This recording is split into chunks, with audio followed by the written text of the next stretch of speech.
Gooey. All right, we're live, and it's this is it, man. This is it. Well, this is it for training camp. We'll see where this programo goes later on. I invited a bunch of people there, Coach, but it's Friday night. We got to think about that one for a second with the stars of the Altitude Sports Radio Galaxy. Like, what are they actually doing? What do you think everybody is doing on a Friday night from our crew? What do you think everybody's up to? I think Lindahl right now is watching this. It popped up on his phone. And he's like, do I have to? Do I want to? Do I have to?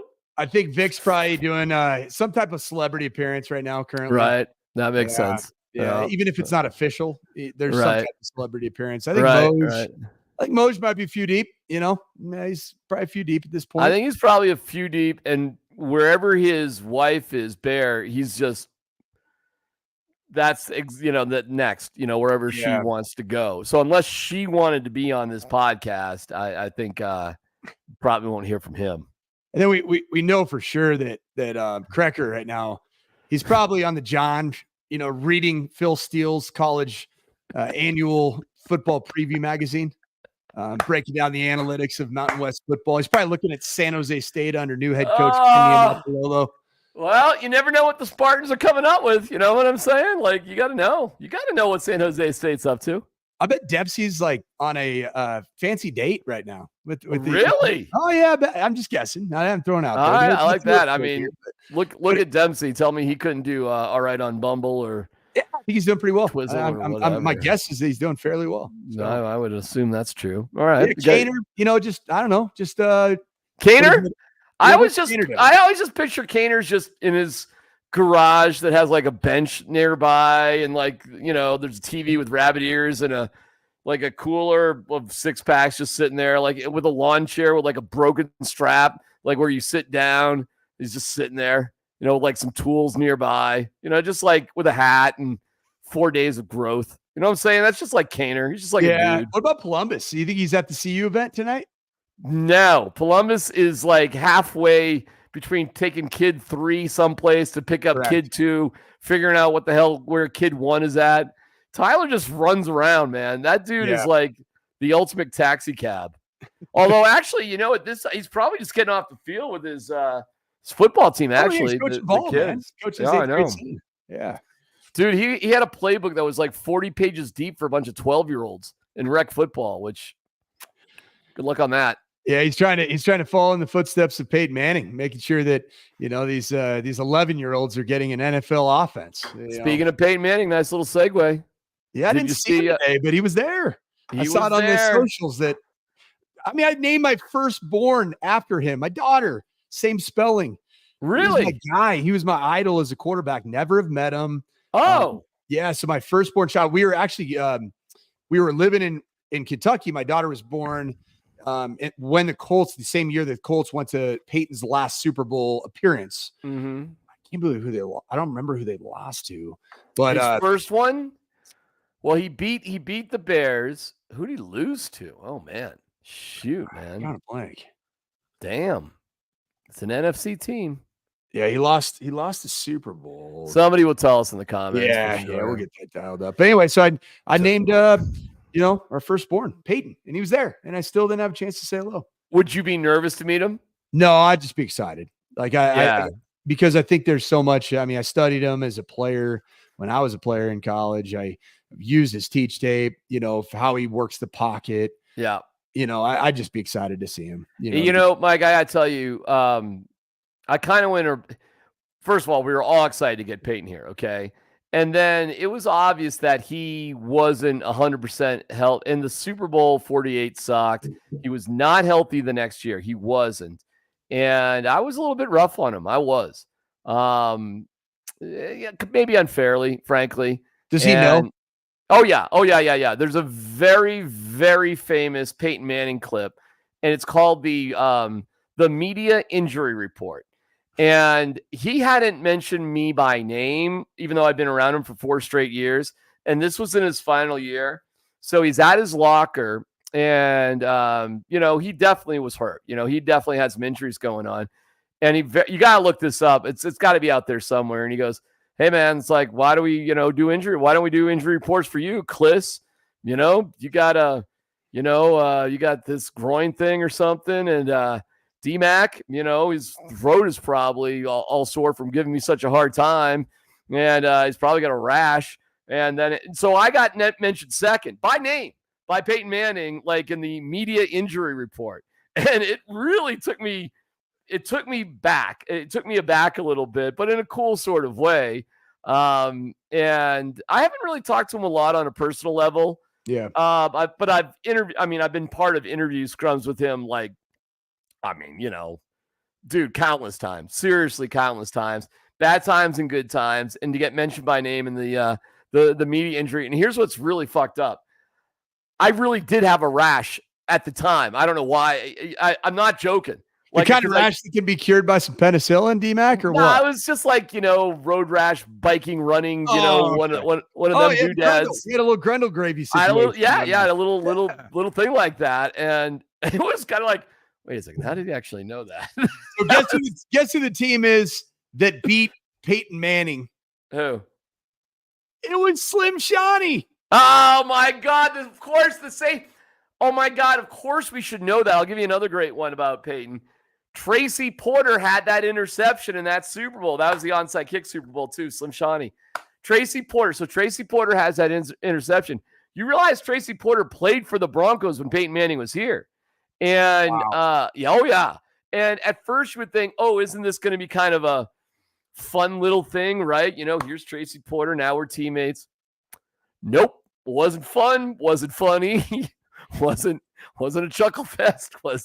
I don't know if Peyton really ever talked to Tracy Porter. Well, hey man, Peyton was kind of a badass, bro. For all the self-effacing, goofy, laugh at Peyton, goofy stuff.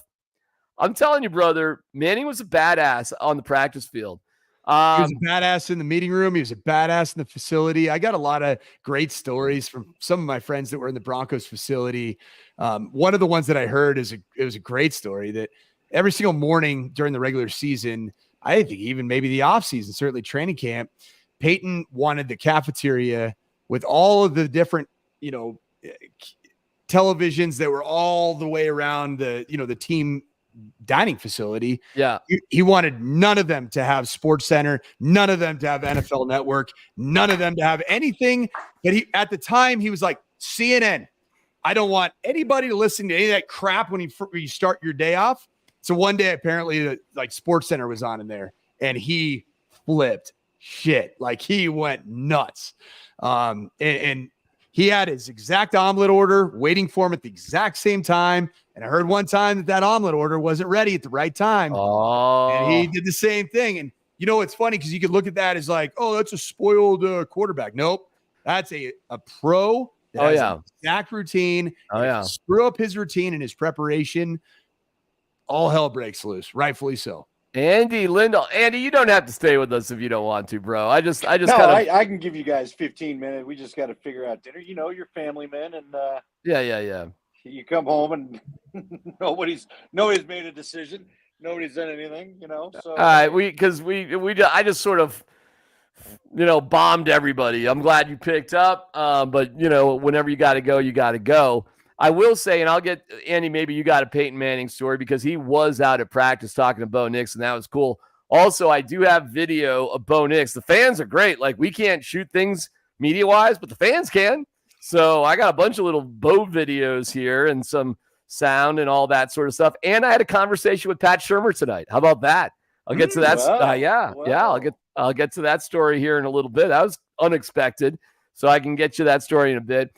One of the things, there are a couple things that I'm connected to Peyton Manning for, but my favorite one that I'm directly connected to him, I asked him the question that he responded and bombed on the scoreboard operator. And Mike, do you know that story or not? No, completely no understanding. All right, so you got to understand that the Broncos had this little thing. Some teams too. If you have a fumble, they'll give you they'll give you a football to carry around the facility, and people try to knock it off. And the Broncos football, Andy, if you remember, was a blue football a few years ago. You had to carry around the stupid blue football if you fumbled. Can't let people whatever. So it was after they're playing the Chargers with Phillip Rivers, and people here hate Phillip Rivers. And at the 2-minute warning, the sound operators there with the Broncos play jump around by House of Pain. They always have. Andy knows it. He's on the field. He hears all of the whole thing. So what they were doing, though, is they were showing Peyton Manning, and crowd goes cheering, Then they were showing Phillip Rivers, boos. Manning cheers, boos. Aqib Talib's waving a towel around. We're playing House of Pain. We're going fucking nuts. It's, one of those deals. Well, afterwards, Peyton was like upset. He was upset with like the crowd, it looked like. So I said, hey, man, should we give the crowd a blue football? Because that's, you seem to be upset with them cheering. And then he just goes and rips the scoreboard operator. Like, the scoreboard operator's got to be better. Seriously, Mike, if you don't know this clip, you got to go look it up on YouTube. It's hysterical. And Andy, I was the one that asked him that particular question. That kind of goes down in Peyton Manning lore because it's just that attention to detail, Andy, right? And I'm sure you got stories too about Manning. You must have over the time that you were around him. Yeah, I know who got ripped for that. I'll just put it to you that way. I was friends with I'll tell you this. The scoreboard operator people were not happy. They were not happy with getting Well, here was my thing that I didn't like. This is neither here nor there. Look, man, Manning, now this goes to your point, DMac. This only amplifies your point, and Mike. He wanted people quiet during his offensive drive. And he got upset because they kept showing Rivers on the bench, which got the crowd going nuts. And there was too much damn noise as he was trying. And like DMac said, game was done, bro. We're having a friggin' party. Yeah. Okay. And this is part of the weirdness it was 2014, right? I think good memory on the year. That made John well, dude, I won't ever forget it. Okay. Because I think it led to John Elway going, bro, you're a little worried about some of the wrong stuff sometimes for me. Oh, okay. Okay. I will say this. I've had a few people tell me, and look, we all love Manning and we love the success under Manning and all that jazz, right? But I do think I've had one person that would know tell me Manning was Elway was a little taken back that Manning was a little too worried about the numbers along with the winning. Was still worried about the winning. You got to remember, John Elway just wanted the winning, okay? And maybe it's because Manning did all the winning and while getting the numbers.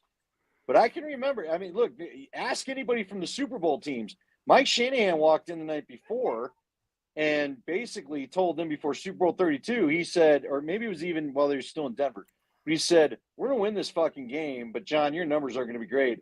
And John goes, I give a fuck. Let's get the ring.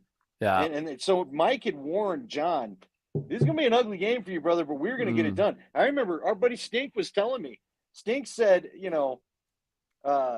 they just plan to chop wood on that that defensive line. Remember Gilbert Brown, the big old defensive tackle, of course, 350-pound beast. Yep. Man, Mark said they pooped him out, helping him up after every play. Like, we're gonna come do it to you again, bro. He said by the end of that game, they were so worried about the guy. That's why they wanted to get rid of the cut blocking. But they were so worried about the guys at their feet, they weren't even worried about their defensive assignments anymore. Look, man, Peyton was incredible. My favorite story of Peyton from being on the field, and just like, I'm glad Mike knows it from coaching, but DMac, I wish every media member could be on the sidelines like I've been for games. I've been so lucky for that. The way we were for practice this week, because you really see the game. You appreciate what you're watching. You realize why schmoes like us can't do what they do. You know what I mean? Right. Like the speed, the way things close. Like, again, man, we give Bo Nix a hard time about tight windows. That it's not easy. What looks open closes super quick. You know what I mean? It's like a car door. So you got about enough time to get a football in. The way someone shuts a car door is about the best way I can relate it. But so I'd watch the Tebow year, which, again, I always want to be clear to people. I loved Tim Tebow, the person. I loved Tim Tebow, the player. I did not like dealing with some of his rabid fan base, especially if I'm being honest, some of those out of the Springs who, basically one time a guy told me that you need to find God simply because I didn't believe this guy was a good quarterback. Whatever.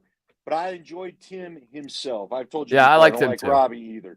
Yeah, I didn't care for Robbie. Yeah. But let's be honest, DMac, we funny. all knew, and Mike, I'm sure if whatever you got to catch, you watch that and you're like, dude, we can't sustain this. I mean, like, I can remember. I'll tell you a behind the scenes story since Scotty told one on the air for you about talking to Elway. I'm sorry I'm rambling, but this all leads into your point. I'm standing at the logo, the Dolphins logo, literally on the Dolphin with Daniel Fells, one of my guys from the 2011 team. Yeah. I looked at Daniel, and this was after, remember Tim sucked he maybe sucked as worse as he ever did for 3 quarters. And then they found a way to win that game. The Dolphins, yeah. Fells cost, they were down 15 with 3:15 to go, and Fells caught that big touchdown. Demaryius Thomas made the most ridiculous damn catch ever because, there weren't a lot of people in that Dolphins stadium because the Dolphins weren't real good either, right? So not a lot of media. I mean, I was right on top of Demaryius, smacking, like he caught both ends of the football as he was trying to avoid going out of bounds for like the tying touch. It was stupid. So I looked at Fells and I go, because I'm waiting for Logan to throw down to us on the post-game interview. I go, how did you do that? And he looked at me and goes, Andy, I don't fucking know. And that literally was, and I go, well, dude, you better make something up because I'm about to ask you that very question on the air. He goes, yeah, I don't know. I don't know. But, even the players didn't know how they were doing it. So to watch the unexplainable, the first game with Manning, do you remember it was Manning and the Broncos, Sunday Night Football against the Steelers? And I'll never forget it because, all of a sudden we're watching Peyton freaking Manning. And we went from unexplainable quarterback play to the elite quarterback play. And I'm standing in the back of the end zone, and Troy Polamalu's jumping all over the place, right? I'm going to blitz here. Oh, no, I'm going to run over. I'm going to blitz over here. And so Manning's sitting there, and he looks at Troy. Troy moves himself. He does whatever he does, Omaha Red, whatever the call is. Troy moves again. Manning changes the call. Troy moves a third time, and I swear, Manning put his hands on his hips like, are you done? No, dude, just pick your spot because I got the answer wherever you think you're going. And I mean, I heard him go, are you done? And he looked right at Troy Polamalu when he freaking said it. And of course, snap, bang, touchdown. And I just remember, I looked at like Brian Madden, one of the Channel 4 camera guys. I was like, bro, this is going to be different because this is the first game. And I was like, this is going to be fun, dude. This is about to be different. And then whenever I saw him in the locker room, Manning was like, you know what he did? I'll give you another real quick Peyton Manning moment. I go into the locker room after 48. And that was so let me bad. Just tell you, want to know what not want to go in the locker room? I followed Archie and Eli into the locker room, and I'm waiting outside for them to let me in to give them the headset. Dude, Eli came flying out with his face white as a ghost, and I'm just going, oh my God, what am I walking into? I don't want to go in this locker room. Wow. And as the first thing I did, like Manning didn't talk to me because he'd already talked to Logan, but he stopped and he goes, Andy, I'm sorry. And I'm sorry about that. Dude, he apologized. Like, he apologized to anybody that he could after 40. I'm like, you're sorry. Dude, that's crazy. That was the most incredible season of my life. Are you kidding me? That, Andy, I did not know that side of the story. I swear to God I didn't. I was standing next to Mike Kliss after Manning got off the podium at the general press thing. He apologized directly to Mike Kliss walking down those stairs. And Mike was like, hey, it's all right. I did not know he had done that with you too. And he did it a little bit later with Mike Kliss. That's wild. He apologized to Dave. I'm like, bro, and this is what I hate about 2013. Huh? We all don't value how special that He's so was. Good. He's so good. That offense was so good. So good. Because of the big dump that was taken at the end. So anyway, Manning was always, I remember the last time I saw him, I just shook his hand. It was after the AFC Championship because it was nutty. And I just shook his hand. I go, congratulations, Pete. He goes, Andy, appreciate it. And then he walked on. Like, we didn't really talk much. I don't even know if he'd remember who the hell I was. I guarantee you he knows who Mike, his attention to detail was, he knew everything. Andy, there's no doubt he knew who you were. I mean, there's no doubt. Let me give you a good one, and we can even let you go after this. But let me give you another good one there, Coach. See, we're telling you good. Right till 30. I'll just say it to you on here. We're all right till 30. All right.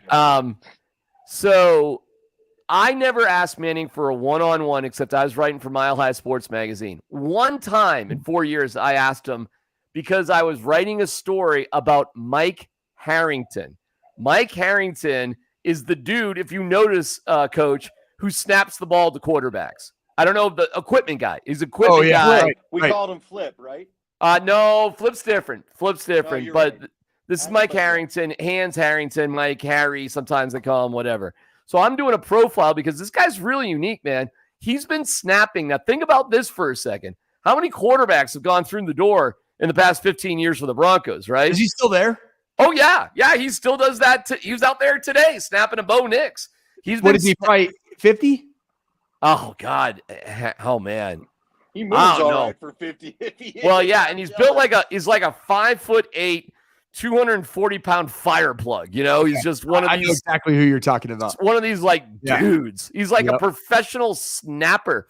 And I thought it's just a fascinating. He's a local guy. You know, he moves equipment for the Broncos, but he also has had the most famous quarterbacks of the Broncos with their hands under his ass for the past, 20 years, basically. Pretty unique, right? Like, kind of cool. Yeah, but he's probably got to love Bo Nix now with this being pretty much a shotgun offense. He can just go flip the ball to him on the knee. He does that too. He does it all, man. He does it all. The old, check out the undercarriage there, Yeah, well, whatever you need from Hansy. So, so Manning agreed to do a one-on-one with me because of that topic, because of Mike Harrington, that sort of thing. Listen, man, I miss Peyton Manning as a quarterback. I think it's funny how it's the gee gosh golly sort of thing. But I saw him rip Jacob Tamme to shreds during a walkthrough when Tamme dropped a ball. So, and I know because I'm friendly with Gase, Manning put everybody on their toes, I think, in a good way. Was Tamme a BYU guy? I don't know. I don't know, but they were buddies with the Colts. So he was he was.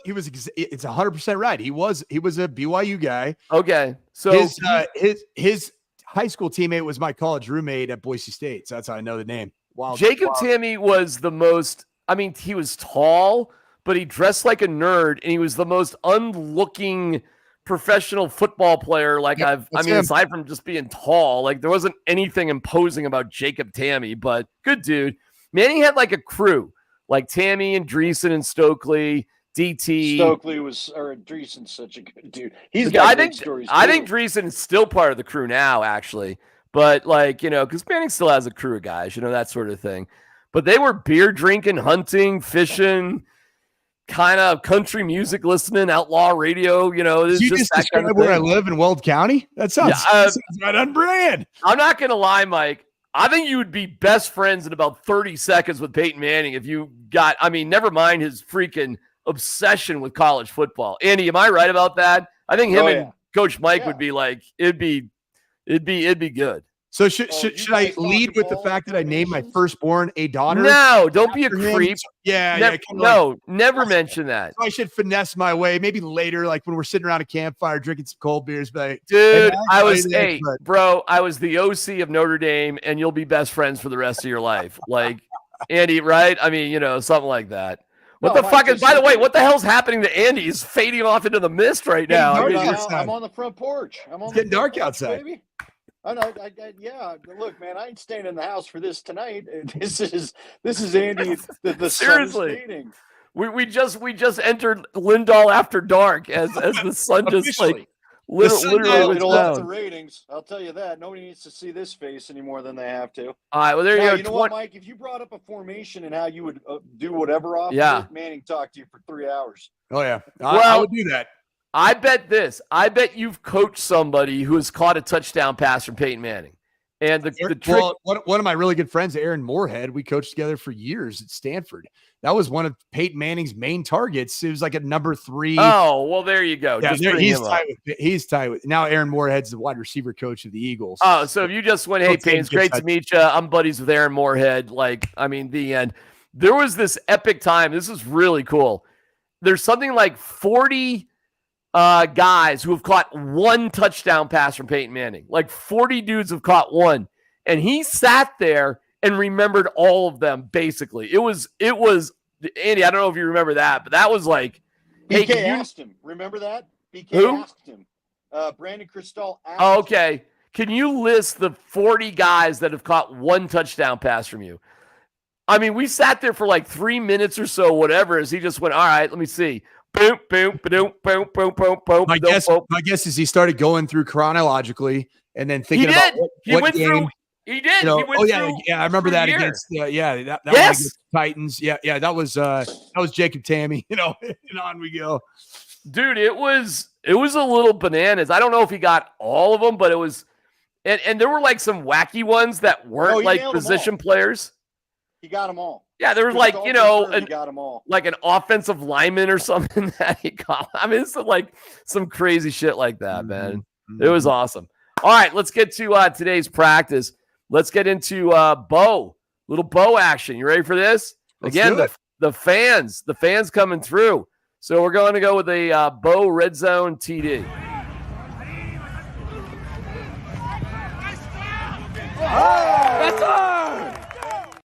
It's Bo in college. That's Bo in college. I'll play it one more time, and Coach, you can break it down, okay? One more time. Here we go.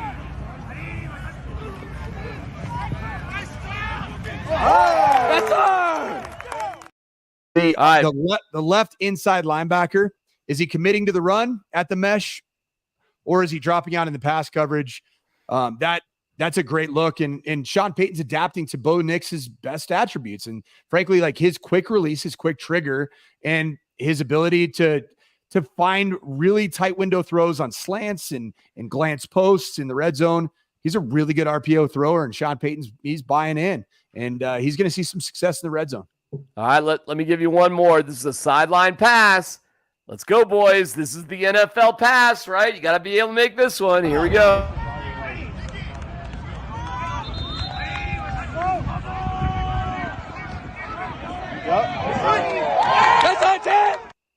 So that one right there, to be honest, like degree of difficulty, not crazy, but it was a post and then a wheel route. What I loved about it was a great recognition of the coverage. Safety was over the top, corners playing a trail, and he kind of played that soft layered throw, firm enough to get under the safety, but enough air to get over the corner. Tim Patrick showed up today. He did. All right, let me play it one more time.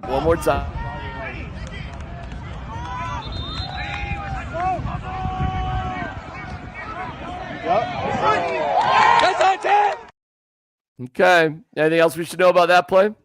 No, just a really good read. So Sean Payton, once again, got a lot of flack for last year not being a big motion team. You can see the running back right there. He's running kind of a bubble motion. So it's like a swing screen where you start the bubble pre-snap. And so you're getting layered looks, and it almost looks like you're throwing a screen to the running back. And then you see a little stutter right there, and then he gets vertical, and that was Tim Patrick selling it well, and Bo appropriate throw. You know what, DMac, today, I thought practice changed about halfway through.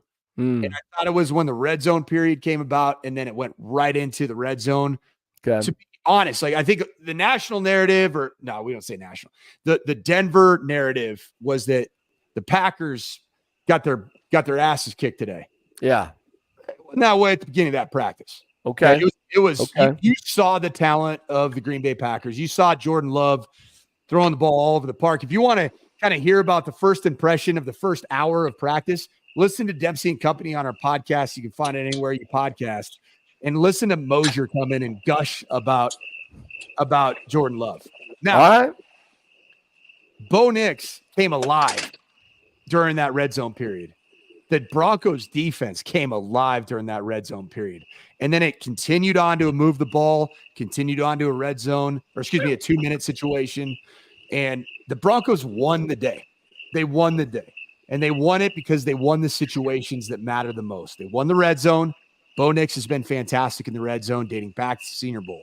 It's great all training camp. It's his first really good practice as a Bronco, open practice on a first Saturday where Bo Nix was awesome in the red zone. That is awesome, man. Andy, you got crickets and dogs behind you right now.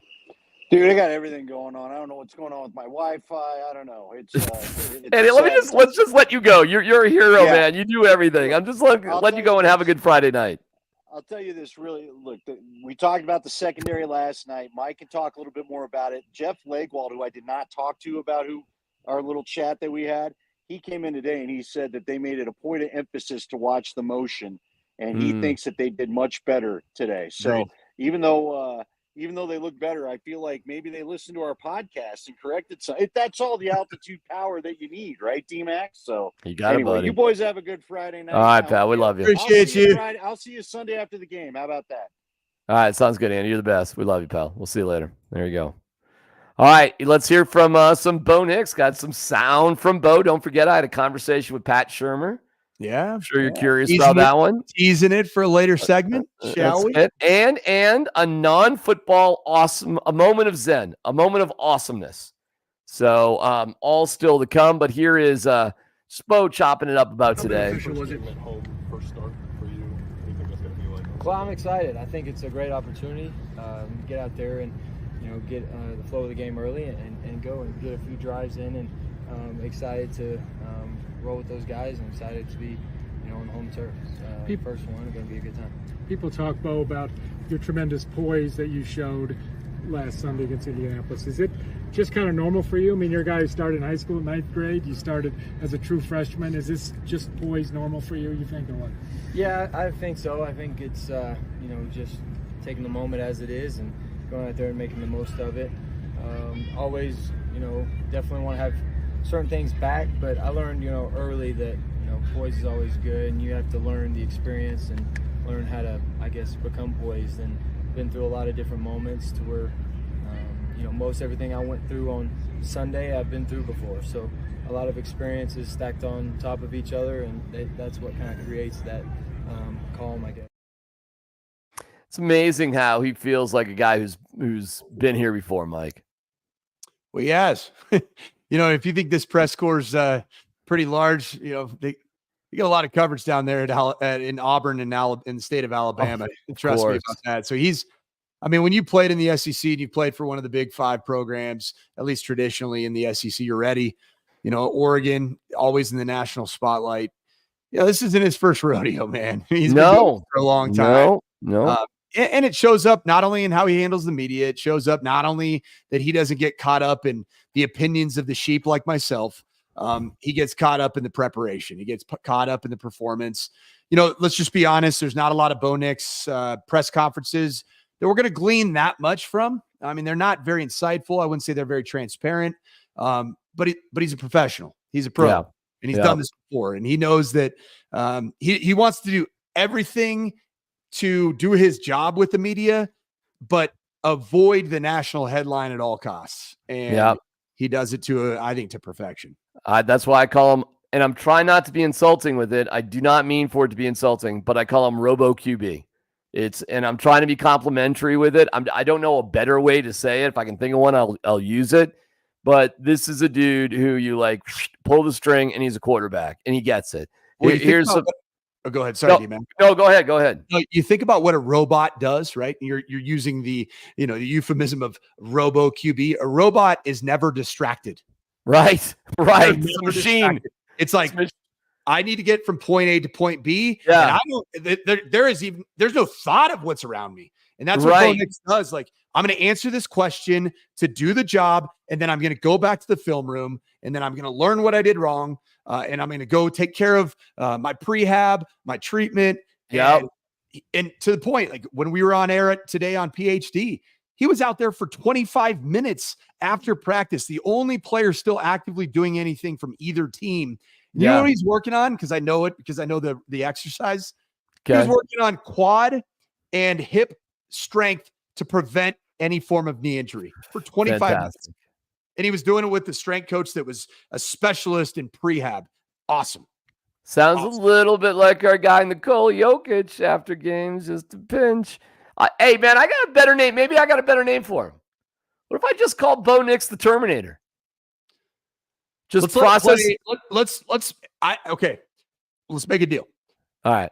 After 12 games, if we have the same warm fuzzies that we have, all right. Looking for, we don't have to be 7-3 at that point in time, or 12 games, 7-5. Yeah. Just all right. You got so you got to earn the Terminator nickname. Yeah, that's like you got to earn that one. All right. You are you'll line him up and knock him down kind of guy. All right, let's stick with Robo QB for now. That's all right, and you got to earn Terminator. But here he is. All right, he's a machine, right? The machine. He's processing information, and he talks about how he's doing it's it. Always, year by year. I think, there'll be a point to where you start getting it down, and you'll stop thinking about the base of the offense, and you'll be able to react. But until then, like I said, it's just a lot of work and the grind just continues, and you got to continue to find ways to grow and find different areas. Even though you may have run a play before, there's going to be a different look and a different situation that happens, and you got to react to it and make sure you know the answers. So you never quite know everything about it, and I think that's the beauty of the game. How much is your experience? Thanks to our friends at Gorilla Sports for that. We appreciate it. Thank you to Troy Rank for the more video. Thanks to the fans. I'm just taking it from the fans for the other stuff. How do you like that answer about his the way he sees the learning process and how Sean Payton's laying things out for him? It's kind of like he's just sitting there. Yep. Just line up the process, take every step along the way, shoot my shot, next thing. That's what he's doing, and I think that's exactly who Bo Nix is. And I think we're learning more about him just with his process. I'll be honest, I haven't agreed with very, very many of Tyler Columbus's takes about Bo Nix. I'm like, okay, lay it all out there. All right. The best thing that Tyler Columbus has said, and it was about like after practice 7, so we're looking into week 2. He said the one thing that Bo Nix has not done, and this was practice 7. We're a lot deeper than that right now. Said he hasn't had a horrible day. He hasn't had a stinker. He hasn't gone out there and thrown 3 picks. Now, on the flip side of that, you can say he hasn't really touched the stove. Like, he doesn't really know what it's like living with those really, really tough, challenging throws that at least the top 15 guys in the NFL routinely attempt, I should say, make at times. But he has done everything in his process. I have the offense. Boom. I am not turning the ball over. Boom. I don't take sacks. Boom. That's a great foundation. It is. And whether I, sit here and say that he had, the 6th best arm talent in this draft class, it doesn't really matter today, because his process was to earn the right to be the starting quarterback for the Denver Broncos. And not only did Sean Payton select it, he's earned the right. He has earned the right. And his teammates know that as well. By the way, Chase Daniels is out there today with Diana Rossini. They're doing some sort of, something. And they got Payton to say that it took 12 throws for them to know. 12 throws at like the day after his pro day. That's when the Broncos had the private workout. Not the pro day, but the day after the pro day. 12 throws to figure that out. So that's it, man. Hey, you could say whatever you want about where he was taken and how many guys were taken in front of him. He was Sean Payton's boo, okay? I mean, Bingo. So whatever. Bingo. There's no doubt about it. Also realize that Sean Payton knew that the Broncos were sitting at pick 12. Yep. Yes, right. Yes. I'm not trying to undermine the bromance or the bomance with Bo Nix, but you're sitting at pick 12 and you have a roster full of players that aren't great trade value, and you're not going to move PS2. You don't have any cap space. You don't have a lot of draft capital. You were sitting there at 12. I mean, this is the only one that made sense pre-draft. Yeah, I think, get him. Listen, I think they really wanted Bo Nix. They got him. Obviously, the Falcons wanted Michael Penix, right? Duh. The Bears really wanted Caleb Williams. I don't know how the Patriots felt that great about Drake May, but he did all right last night. And I think the Commanders really wanted Jaden Daniels. I think everybody got who they really wanted, Mike. Seriously. I think it really worked out for all 6 of those quarterbacks pretty good. And I know right now. Oh, and then the Vikings, obviously. They moved up. They wanted J.J. McCarthy, obviously. And J.J. McCarthy proved them right through his first preseason game, and he can't control a torn meniscus. No, it sucks. He was on his way to being starting quarterback. I know Justin Jefferson was going bananas when he saw what quarterbacks can be throwing to him. But yeah. I mean, I think that this. I did have some disagreements with any of these draft analysts that said that this was a overdrafted quarterback class. I don't think so, because I've been coaching in college football and I know quarterback classes. I know when there's a special year. Yeah. And I saw this as a special year. I think so too. I think 2018 was a special year. Obviously 1983 was a special year. I'll be stunned if these guys all don't get, I don't know about May because New England's so bad and they just may ruin them. I don't know about that. But I bet one right now. Yeah, I bet 5 out of 6 of them get a second contract with the team that drafted them. I agree. All right. Let me go to Zach Wilson, who describes Zach Wilson's day, Mike. I was on air and I was so fixated on Bo Nix and then the first string defense. That was where my eyes were.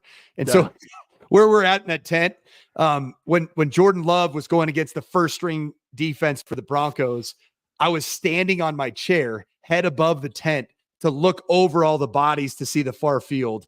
And then I would duck down and be able to watch Bo Nix going against the one. So my day was just pretty chaotic, to be really honest. Okay. All right. Well, Zach Wilson, this is what I saw of Zach Wilson. Yeah. Doing exactly what Bo Nix has consistently also done, which is play really clean football, really good decision-making. Ball was never in harm's way, took the check down when he needed to, but did test the waters down the field a little bit. Guys, he's been really good this training camp, and it's not new. The media is starting to jump on it. And you know why I think the media is starting to jump on it today? Why is that? Why? Chase Daniel jumped on it, okay? Who was Chase Daniel coached by in his NFL career when he was a backup quarterback? Oh, my God. Help me. Sean freaking Payton. Okay. All right. And I'm not saying that in a bad way. I'm saying that I know. Chase Daniel knows that Sean Payton's like, we got something here, man. And I've seen it for the last 3.5 weeks, just like I've seen that Bo Nix has checked every box along the way. They got something there. And so I think that Chase Daniel, there were 2 tweets where he was lavish praise on what he saw from Zach Wilson today. Well, here is ZW. You had moments where you see yourself on the video and say, that's the guy I can beat? Yeah, I think with each day of camp, I'm getting more and more consistent, and I think that comes with just feeling more and more confident in myself and my abilities. And like you said, I think I know where I can be, and I'm just going to keep working to get there. But do you see have you had specific plays where you say, all right, that's every day. I mean, every day, whether it's a splash play or even just a simple getting through your progression and checking it down, like that's who I believe I can be, and I'm just going to keep working to get there. All right. What are we going to do with this guy? What's the future? What do you think? He is going to make this roster. He is an unbelievable option if the Bo Nix experiment doesn't fully pan out over the course of a 17-week season. And I think that I'm going to make a bold prediction. Give it to me. At some point this year, Zach Wilson's going to make Sean Payton look like a genius. Oh, man. Okay. Well, nobody wants to predict injury. Nobody. But if you just looked at the NFL season last year, who didn't get hurt as a starting quarterback? Seriously. I think there were like 5 guys that played all the games. You know, it was like that. Everybody at one point, you got to be prepared for it. And you got to have a guy that you trust. And plus, what a cutie. All right, I'll tell you about my conversation with Shermer here in a second, but I want to get to the play that called a little ruckus. Again, thanks to the fans out there, Mike. The fans on the hill. They get the good video, so break this one down. This is your guy, Jordan Love. Getting roughed up. Here we go. Let me play it first. Let me play it, and then you can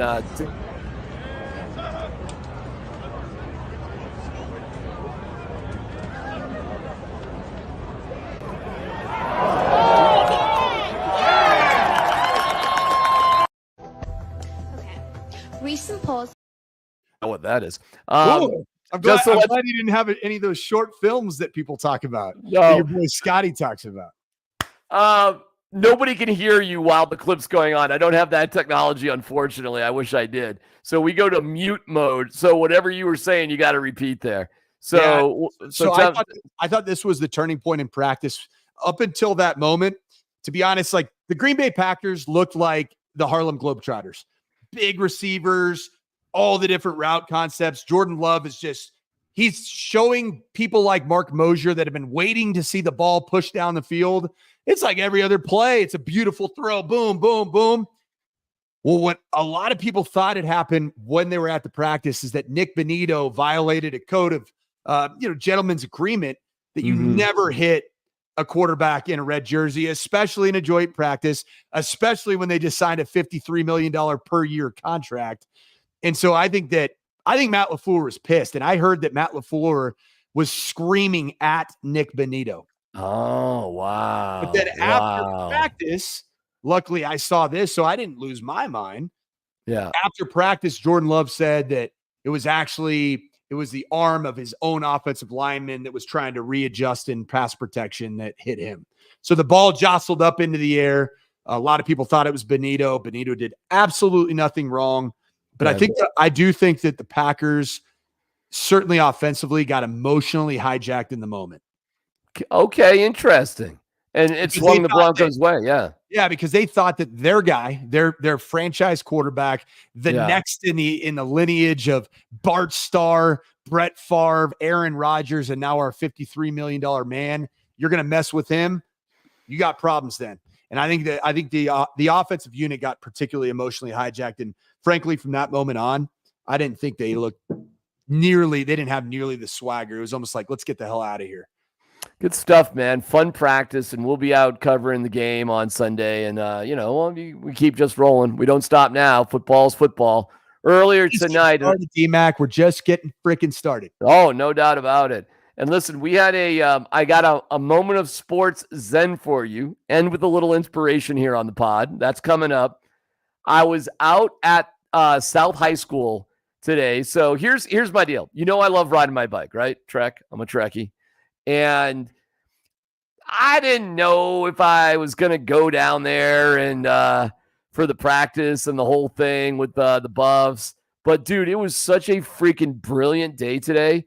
And we're off the air at 3, and I came back to the studio, and I'm like, I got time. I can do this. I want to get down there. I want to get a taste of this, before I come back home. And I live out in Lone Tree past the radio station. So I got to get down to DU. But I'm like, I'm so close to the light rail, Mike. Like, I'm less than a mile from where I live to the light rail station out at Sky Ridge, which is great. I know this is southern suburb talk for you that you might be completely unaware of living up there and up north. You're in the North Country. Yeah. You're like Jon Snow on the wall. I'm down here in King's Landing. Ain't no doubt about it. No question. And you're with the regular people. I know. So I get there, and I'm just kind of chilling. I got there on my bike, had a great ride over to DU from Park Meadows Mall area, just chilling, getting a shade. It was pretty hot out there. And I'm just thinking, this is the coolest freaking thing. This is a tradition. You got to keep going. And it was sold out, bro. The tickets were free, and it was sold out free. Mike, there were people setting up lawn chairs outside of the fence because they hadn't got their free tickets on time. How about that one? You know what I'm saying? Like, you just were a little bit lazy, my man. You're not getting ripped off or anything. All the tickets are free. You just didn't get on it. But they're setting up lawn chairs outside the fence. So I'm just sitting there, and I got my ticket while I was on the air, so I was early enough. I'm like, this is cool. I'm seeing some media people I know. Pat Shurmur walks right past me. I mean, 3 feet in front of me. Like, almost to the degree it'd be odd if I didn't say hi to him. It was kind of like that. So I'm just like, and you got to understand, man, I stood in front of this dude while he was the OC for the Broncos every media session, for the entire time he was here. I mean, I don't know. He might not know me, but it's pretty hard not to recognize a guy you've been standing in front of for a year. You know what I'm saying? It's like that. So I just go, hey, Coach Shurmur, how you doing? That sort of thing. And he goes, hey, whatever. And then I said, and I thought to myself, wait a second, hold on a second. I go, hey, Coach. This is so not me.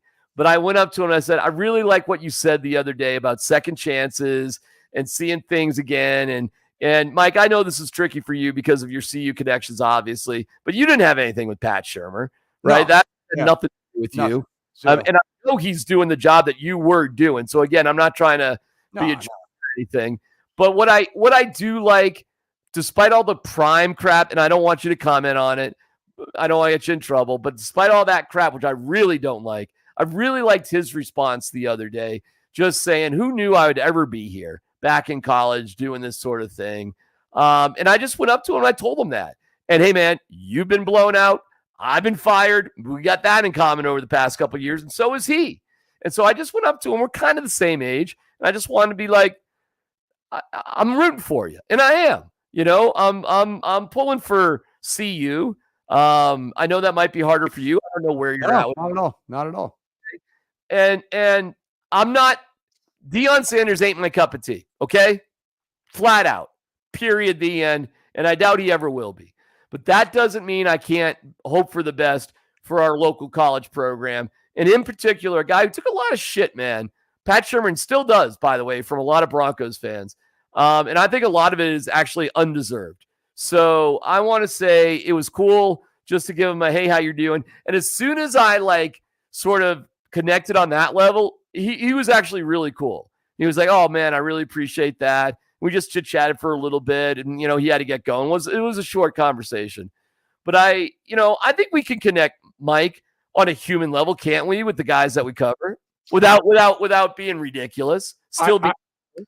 I had a very similar moment today. And it was something that I've been wanting to do over the course of the last 2 weeks. And so I've been going pretty early to training camp. And especially this past week, I'd say the majority of the days I've been getting there between 8:15 and 8:30. I end up jumping on, if the morning show wants me to jump on, I'm at least there and, just observing what's going on. To be honest, I just love being out there before the coaches and the players get out there. I love to see people's routines. And there's one player that has just blown me away. And it's Jaleel McLaughlin. Okay. There's two little anecdotes about Jaleel McLaughlin that I think is the reason why we're talking about an undrafted free agent from just last year being arguably the most explosive football player on this offensive unit. So Jaleel McLaughlin, Jesse Trujillo, our brilliant engineer, and oftentimes he produces so many of the radio programs that we listen to, our Nuggets, our Avs, the Broncos, everything. It's crazy. Travels with the Rapids. So he gets there every single day himself at 5:30. Guess whose car is there at 5:30 every morning? Jaleel McLaughlin, the only one in the entire facility. Okay. That's crazy. Okay. The next thing that I see is every single day, practice starts at 10 o'clock, right? We know that. Yeah. About 8:27. You can set your watch to it. Jaleel McLaughlin in full pads going through an incredible activation routine, a mental routine, visualizing things, seeing things, getting his hip mobility right. It is the same every single day. And it isn't for about 45 minutes after he's been already on the field doing his routine that you see the next player arrive. Okay. So today I've been wanting to go up there because he's always stretching about 20 yards from where we're at. Okay. And so I've always wanted to say something to him. And I just I don't know how these things work, right? I had that same feeling, DMac, this morning. It's the last day of training camp, maybe the last time I can acknowledge it. It's still him only on the field. So I decided to go walk to go see Leggy. And on the way, I just went up to Jaleel. He makes eye contact with me as he's doing his leg swing against the wall right there that the media is always stationed at. And I walk by and I say, hey, Jaleel, I just want to let you know I respect the hell out of you. I said, I see you every single day. I respect your process and I love what you're doing. And the smile that young man had on his face was incredible. And that's awesome. He gave me the prayer hands. He said, you don't know how much that means to me. That is so cool. And so I think that's a great example, whether it's you and Pat Shermer, somebody who may have been, cast in a negative light, even when he was hired. I was cast in a very negative light when I got hired at CU. I just gotten fired at Minnesota, or it's Jaleel McLaughlin, who's gone through a ton of stuff, played at Youngstown State. He's had to earn everything that he's gotten. To go out of your way and just say something, a word of affirmation for a human being. Why not? You don't know what that's going to do to that person and what that's going to do to their day. And in two instances today, I think that was pretty powerful stuff, man. All right, man. I did not know that. What a good show, man. As long as we're staying on the positive. I'm a baseball guy. You'll learn that. Love football. Do love football, but my baseball is pretty deep. And here's a moment of zen. Drew Romo, because Elias Diaz, I was done with him, dude. I was done with Elias Diaz. Best of luck and all that, but I was done with them. Here is Drew Romo finding out he's been called up to the majors for the first time. Just take us through the call-up story, how you found out, who you called, emotions. Yeah, so it was yesterday, and I was supposed to be catching. I was in the starting lineup, and we were in the coach's office, and I was with the starting pitcher, and we were game planning, like making a game plan, going over scouting reports and stuff. And the game was about to start, and right before the game, they were like, "Hey, Romo, actually, like, you're not going to be catching today. We're going to take you out of the lineup." And I was like, "Okay." And I kind of had an idea, like, what was going on. So, like, my heart started racing, and it was racing for like an hour straight. They didn't say it yet? No, they didn't say it. They were just taking me out of the lineup for the game. And so then I sat through the whole game and just, like, warming up the pitcher between innings and stuff like that, like staying ready in case I have to go in. And then after the game, they announced it, and yeah, it was super cool. Well, Drew, congratulations. Hey, come on. Now it's the I'm checking it out. We're to the top of the 8th. The Rockies are actually up 7-3. Ball was flying today, of course, wasn't it? There were some big flies. Chuck Nasty had a big fly. I think Brendan Rogers had a big fly. Yep. Or a 3-run bomb. Yeah, the ball was flying a little bit. You know, I don't know if you know this, DMac, on Dempsey and Company. I've been calling for Drew Romo to be activated for about 3 months. There you go. I mean, I know the ball flies in Albuquerque because they're even higher elevation than Denver is. But man, I've been really excited about him. And, you know, he was one of the top picks in the draft in 2020. He's had a long journey. And I loved his response there. A guy that you can root for. Yeah, totally. He has not gotten into the game yet. It's the top of the 8th, so no, it won't happen. But listen, they don't bring guys up if they're not going to play. They do not do it, you know. So on the broadcast today, is it Goody? What's Drew Goodman, my guy. Yeah, Drew Goodman. Yeah, so Goody was saying that he most certainly would not play tonight and most certainly will get the start behind the dish tomorrow. That's the way it goes. You do not sit on a major league bench for the views. Unlike college sports where if I could fix college sports, Mike, the one thing I would do, and this might sound harsh, I would reduce the roster size for all sports. Coaches, because the roster size is so big, I think coaches make a lot of, well, you would know better than I, but I think a lot of promises are made. Yeah, no question. And a lot of hearts are broken. And I would just, when my kid was going through the college recruiting program, he loved Santa Barbara, UC Santa Barbara. I don't know if you've ever, dude, UC Santa Barbara, there's literally sand in the park. That's not a joke. No, there's a beach. There's sand in the parking lot. Yeah, I'm from that. Santa Barbara is the midpoint between my wife's hometown and my hometown.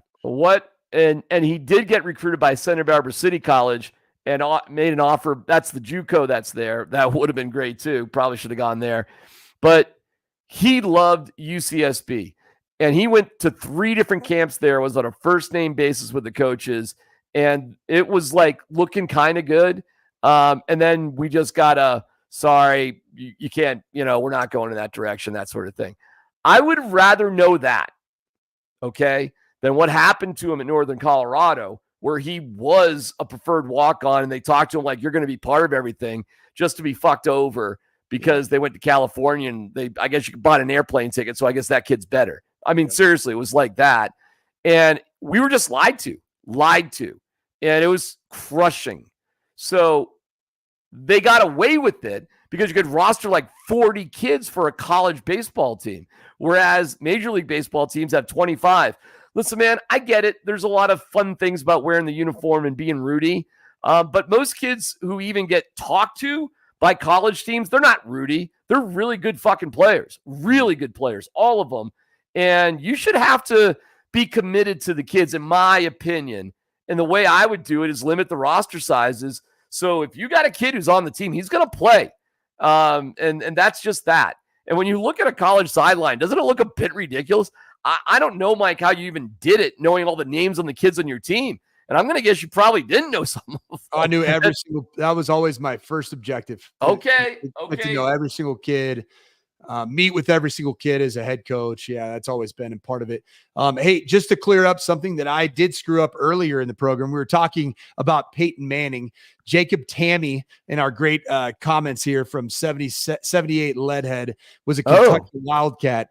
I was thinking about old BYU wide receiver and Peyton Manning, BFF on the field, at least, Austin Collie. That's who I was thinking of. So gotcha. Yeah. Gotcha. Well, I probably should have known the difference too, but I just rolled with you. Neither here nor there. You said it with confidence, so what do I care? Yeah, all right, listen, man. We had a good half hour of nostalgia, didn't we? We went strong nostalgia to start out. We did, and it's fun doing some Peyton Manning memories. We went through today's camp. We have our moment of zen.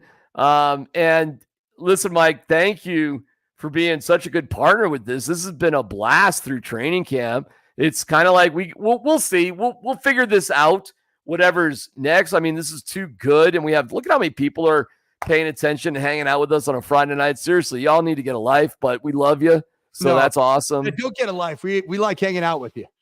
Yeah. What does it say more about us? But I'm not exactly sure what's going to happen next. Well, I talked to our PD, and there's our some fearless plans. leader. Yeah, our fearless leader told me there's some plans to, probably at a very minimum, two shows a week during the season. Okay. All right. Well, we shall. Hey, you're at your house. You're drinking a gin and tonic. I finished off a cold one. In fact, I'm overdue. It's in the past tense, DMac. You know what I'm saying? So let's get to the future and bid you a fun farewell. And we're here to talk about the Broncos and probably the Buffs in college football. And I know can we announce some of the stuff you're doing, or should we keep that on the down low for now? Yeah, until it's final. But yeah, there's going to be some really good opportunities for me to do some TV stuff with CSU, even kind of revolving around the Buffs, and then also some stuff covering on the TV side, some analysis for the Broncos on the local on some of your local partners here. Love it. All right, man. Have a great night. We'll talk to you later. See y'all.